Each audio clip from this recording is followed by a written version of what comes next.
Greetings. I'm Bob Thurman, and I'm talking to you from a mythic place, the place of the Kalachakra Tantra, how it originated amongst human beings on this planet, according to the Tibetan legend. I'm here with His Holiness the Dalai Lama in South India at Amaravati, near the Great Stupa, where he is giving his 30th great consecration or great anointment in the Kalachakra Tantra. This is considered by him and everyone present here, the 150,000 approximately people, to be a greatly auspicious event. Not only because it's the 30th time His Holiness has given the Kalachakra for world peace, but also because this is the location where, maybe 3,000 years ago, from 2,500 to 3,000 years ago, Shakyamuni Buddha gave the first great Kalachakra initiation and the full Kalachakra teaching to the citizens of the kingdom of Shambhala, the mythical Shambhala, somewhere in the North Pole region, who came here by sci-fi methods to witness this teaching and receive it from Shakyamuni Buddha. Shakyamuni himself manifested in a special form of the male-female in union Kalachakra Buddha with 4 faces and 24 arms, in which he reveals the deepest possible vision of wisdom and compassion indivisible, as guiding all forms of life and guiding all existence toward freedom and happiness, away from suffering and misery and ignorance. And so this is doing this, therefore, in the 21st century. His Holiness is in his mind and in the minds of the people here, harking back to a sunnier time on the planet, when Shakyamuni Buddha was here personally, when the beings were first introduced to this marvelous teaching. Kalachakra, in order to know Kalachakra, we need study, lot of study. But the Kalachakra is one of the important Buddhist tantric teaching. So all Buddhism based on warm-heartedness and concept of interdependency. What does it mean?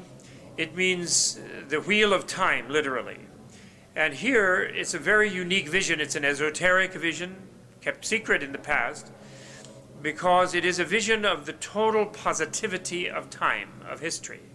Often in religion, even in Buddhism, in religions, time is presented as impermanence, and therefore something dire and destructive. Everything that is born must die, everything that comes together must fall apart. And so that is in time, and so time is considered as time the devourer. There are visions, many religious visions of that, including in ordinary Buddhism. But in the Kalachakra, time is presented as pure compassion. Because when any Buddha becomes a Buddha, in a way they exist in all of time. They transcend being caught in a particular place in the flow of time. And therefore they become present through the time lines of other beings, totally present with those beings. A force of compassion that seeks to help those beings escape from the force of ignorance, from the force of hatred, from the force of greed, and liberate them into their own highest bliss, which is their own deepest reality according to the Buddhist vision. Kalachakra means something like a time machine or a history machine, where all of history becomes a machine for the ripening of living beings. The Buddha, of course, did not create the suffering of beings, but he created a machine through which they could be liberated. And the sort of elaborated vision, elucidated vision of that liberating movement in history is the Kalachakra Tantra, according to the belief of Indian and Tibetan Buddhists and Mongolian Buddhists. And when you are at the Kalachakra and present, people are having a feeling for a brief time, as the mandala, that is the sacred environment of the Kalachakra, is open, that indeed all of history is positive, and all of the tragedies that we know about in history can work out to a positive ending, as beings who lose their life in an untimely manner in wars and in violence and in holocausts and tragedies take new life and new form, and the compassionate beings are there with them to help them find a better life and find enlightenment in that life and not succumb to tragic suffering and so forth. And so there's a temporary moment where hope is kindled and optimism is kindled, and a feeling of connection to the deepest layer of reality beneath the atoms, actually, where there are even no atoms, even in the Kalachakra vision, where the world is pure mind, and in that mind, the minds of compassion of all enlightened beings show that they have a greater power than the minds of hatred and ignorance of the unenlightened beings. And that is sort of what we enjoy here at this great anointment. That is the real energy by which people are initiated or anointed in this setting.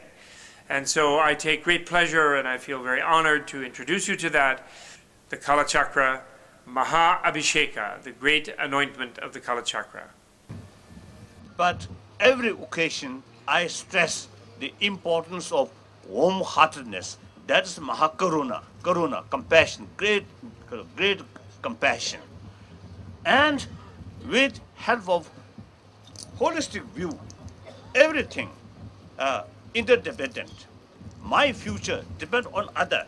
Therefore, I have to look after their interest, because if the society, if the humanity, if the world become peaceful, compassionate, I will get a benefit. So that I usually describe the wiser way of look after himself or herself. Sometimes we narrow-mindedly think oneself and forget about other. This is foolish way. Good. That's all. Come on. Thank you.